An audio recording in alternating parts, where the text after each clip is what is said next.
আজকে আপনাদের বলবো, প্রথমে আগে লোনের টাকা শোধ করবেন না এলআইসির টাকা শোধ করবেন। এলআইসিতে ইনভেস্ট করবেন না লোনের টাকা শুধু শোধ করবেন।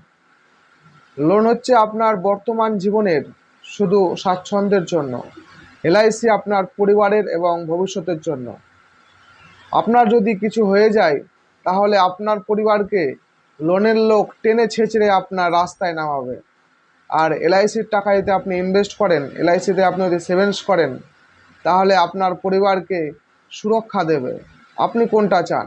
আপনার পরিবারকে টেনে ছেঁচড়ে নিচে নামাক, না আপনার পরিবারকে অসহায় সময়ের জন্য আপনার পরিবারকে সুরক্ষা চান? আপনি যদি আপনার পরিবারকে টেনে ছেঁচড়ে নামাতে চান, পরিবারেরকে দেখতে চান নিচে, তাহলে আপনি আগে প্রথমে লোনের টাকা দিন। আর আপনি যদি চান আপনার অপরিবর্তে আপনার পরিবারকে সুরক্ষা, তাহলে আপনি এলআইসির টাকা দিন। তবে আপনি যখন টাকা প্রয়োজন পড়বে আপনি এলআইসির কাছ থেকে নিতে পারবেন, লোন করার দরকার পড়বে না।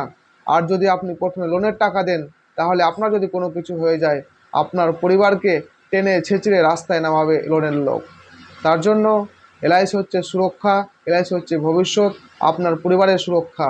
তার জন্য অবশ্যই প্রথমে আগে আমার দিক থেকে বলবো, আপনারা প্রথমে এলআইসির টাকা দিন। আপনিও সুরক্ষা থাকবেন, আপনার পরিবারের সুরক্ষা থাকবে। যদি ভিডিওটা ভালো লাগে অবশ্যই লাইক কমেন্ট শেয়ার অবশ্যই করবেন।